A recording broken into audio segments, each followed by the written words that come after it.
So this is the second solution video to this week's Preppin data, where I'll be calculating the conference wins, the home and away wins and losses as well. So that's these columns here, these three. So we're going to see how many times they've won against teams in their own conference versus how many times they've lost. Similarly, how many times they've won at home versus lost, how many times they've won away versus lost away. So in the solution, that's just this chunk here. So let's dive right into there. So we're starting from this stage where we've calculated the winners and the losing team. So to get information about the conference, we need to first of all join the team name onto the winning team. So then we'll rename that column as winning conference or W conference, for example. And similarly, we're doing exactly the same thing of just joining the team list onto now the losing team. So we get the information about that losing team. And we can see that we've always got the same number of records being taken through. So we're not ballooning out our data at any point with these joins. We're literally just bringing in that extra column to give us the information about what conference the winning and the losing team are in.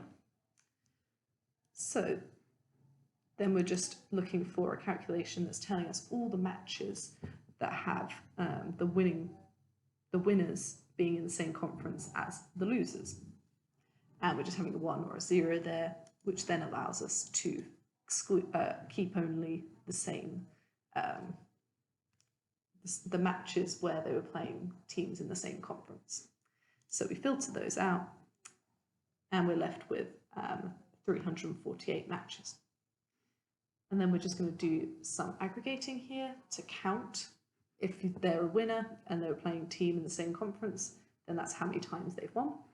And similarly for losing, joining those back together and just using a calculated field to calculate the comp. So we're just, those counting fields were automatically numbers, as you can see here. So we're just making them strings so we can add that little hyphen in between. And then we've calculated stat number 5, which is great. We've got how many times each team has won and lost against teams in the same conference. And we can see we've got our 30 rows, so we know we've got all the teams that we need. So great, now we move on to the home and away ones. So in this case, we're doing, we're just doing calculated field to say that if our loser was at home, then that would be a home loss. If otherwise, that would be an away loss because they weren't at home.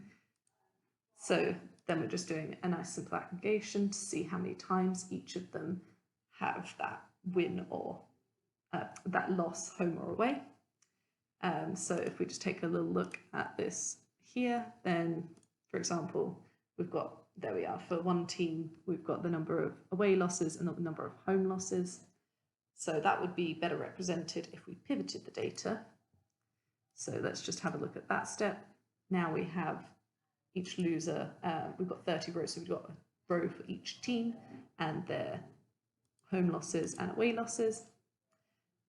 So that's kind of what we wanted to create there.